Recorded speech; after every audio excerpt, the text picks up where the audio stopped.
In July of last year, the country was shocked when renowned brain surgeon and Aussie hero, Dr Charlie Teo, was found guilty of unsatisfactory professional conduct. It meant that he could no longer operate in Australia without written permission from another surgeon, amongst other conditions. It caused an outcry, particularly amongst all of those who'd had their lives saved by him. One of those, Maddie and her dad Alan, who came on this very show to defend Teo. They told us, maybe 24 months. It's been 2.5 years. So, we're lucky that we had a good outcome. Charlie has inspired me to follow my dreams. And I'm so pleased to say that all three join me in the studio now. Doctor, welcome, Alan. So great to see you. And my superstar favourite, as always, beautiful Maddie. It's so lovely to see you, sweetheart. Welcome. Lovely to see you too. Oh, thank you so much. Now stop being so good because you'll take my job and I need it for a few more years. Doctor, I want to start with you, and I don't want to harbour on this at all because we want to look ahead, but it's been over 6 months now since that ruling, and at the time you spoke about hate from people and enemies of yours in the medical fraternity. Is that how you feel about it now? Where are you at now with what happened in this country? I always tried to be very philosophical about it, and I even met a guru who gave me some guidance about how I should, manage it. And it's that old saying, Erin, as one door closes, another opens, and I'm sort of starting to see the positive sides of it. The positive sides are that, for 30 years I helped a lot of Australians with brain cancer and brain tumours, and now I'm sort of helping other people. I operated on a little boy from Romania last week. I've got a boy from Turkey that I'm operating on next week, so look, I just have to see it from a very philosophical point of view that maybe it was my time to move on. Where have you been? You've been in Europe for the most part? For the most part in Europe. I've been operating and teaching in many different countries, at Thailand, China, India, Germany, Switzerland, Spain, but mostly it's been in Spain, yeah. Okay, beautiful. Alan, I want to go to you now. Your beautiful little girl, Maddie, where are we up to? Maddie's past the 3-year mark, quite an achievement. She was declining pretty badly in December, and we were very lucky to have a 3rd round of radiation therapy.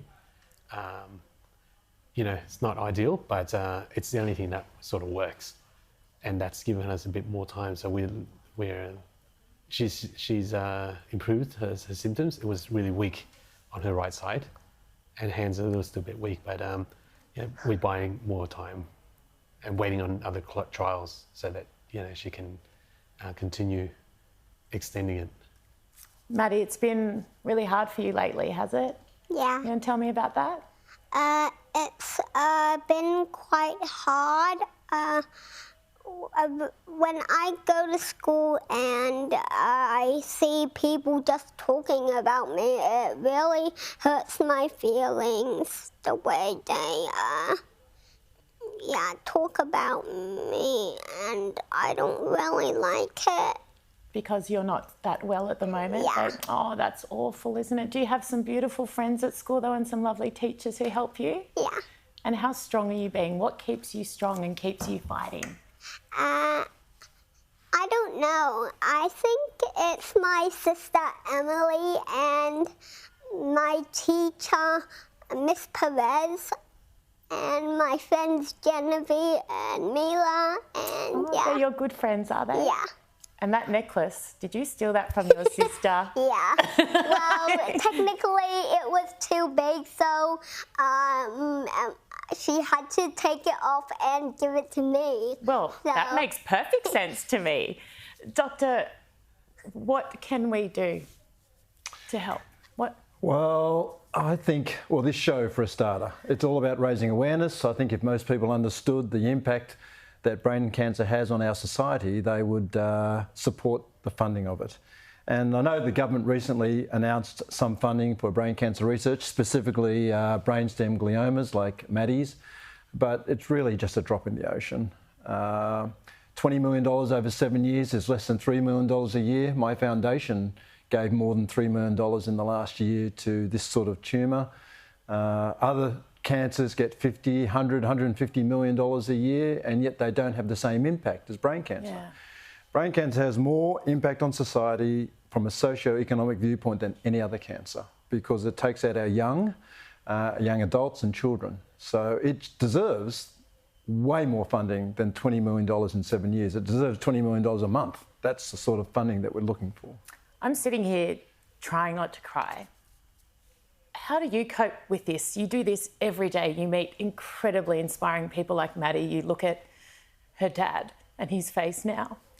How do you not just break down, or do you? Yeah, no, look, I used to break down when I had children Maddie's age. It would really impact me. And I guess I'm strengthened by their courage. And the results. She has a disease that should have killed her in the first 6 months to 8 months. And yet she has stayed brave, stayed positive. She's always got a smile on her face. And it's very hard to go away and sort of crumble when she shows such fortitude and strength. I've got to do the same thing, essentially. Alan's been amazing. He's a squeaky wheel, the squeakiest wheel I think I've ever known. And so if it can't be done here, he'll go somewhere else and get it done. And so that really gives you strength when you see the courage of your patients. Alan, what would you be willing to do to save her life? Oh, you can't describe it. You do anything, as long as the option is available, But you always have hurdles in front of you. You just try to find ways around it. There is very limited options now, but you can't just give up. As a parent, I'm sure any parent would do the same. I just have that extra tenacity because all the people around me, they're just so supportive and they inspire me, to do more. So I have this energy. I don't know how long this energy will last, but until, I've just launched Maddie & Co. Tell me about that. So Maddie & Co. is going to be a collaborative with other charities to push this along. We're just inspired by her spirit and the joy of, helping others. Simple as that. Do you like to help others even though you're doing it really tough? Do you like to help other people? Yeah. Why? I don't know. It's just one of my hobbies. You are so divine. Keep going. And I don't know. It just makes me feel good at the end. I get that feeling so much. Doctor, are there people in this country who are losing their lives because you're not here operating?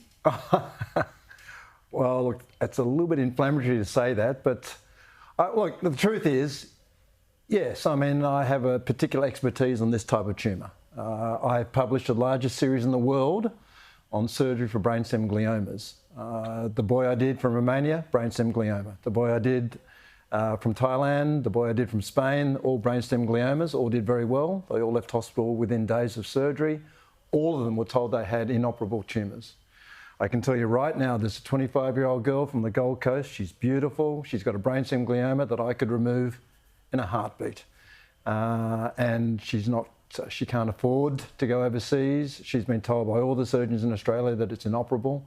And yet it's a benign, operable tumour. And that's just one of several that I receive every day. So, look, I'm not blowing my own trumpet. I'm not saying that but it's just a simple fact that I specialise in brainstem gliomas. And yes, that expertise is no longer available here. How could you do it? A hospital would have to give you privileges. You'd need another surgeon supervising. Is there any way you can do it? I have a full licence. I still have a full licence. I'm licensed by APRA. I have conditions on 2 specific types of tumours, and that's it.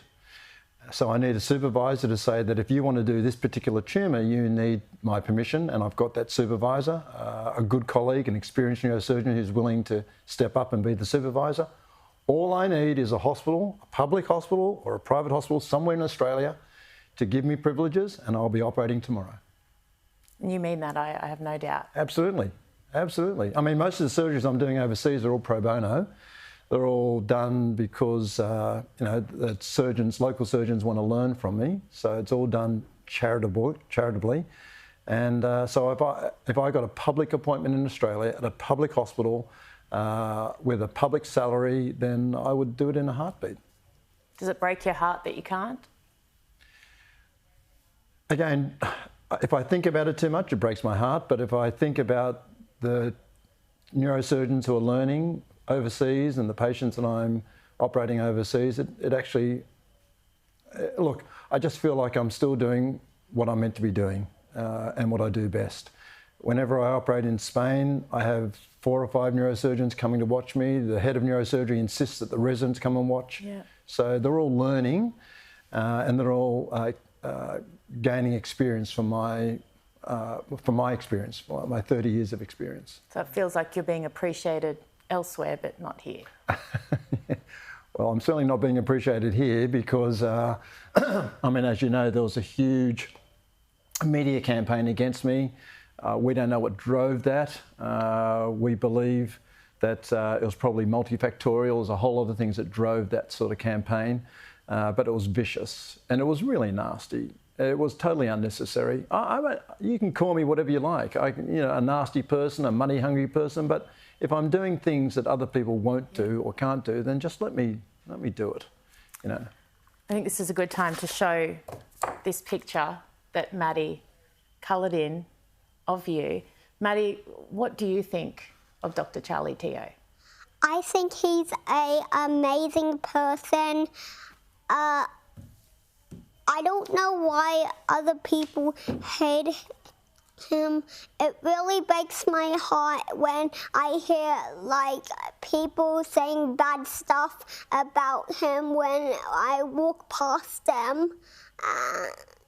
But I reckon Charlie is an amazing man, and yeah. I think he feels exactly the same about you. That's right, Doctor? You can keep going if you like. Now, I've got some insight because during the ad break, he did tell your dad that your dad had to give you ice cream with sprinkles. So I think you're motivated a little bit here to get dessert later on, aren't you? Just a little bit. Okay, guys, I just wanted to thank you so much for coming in. Thank you for speaking with us here. Alan, thank you as always. Maddie, I know you're tucked in. Come here. You've got to sit on my lap and look down that camera because this is what you do every week. Every time you come on. Now, look down there and you say, thank you for watching. Thank you for watching.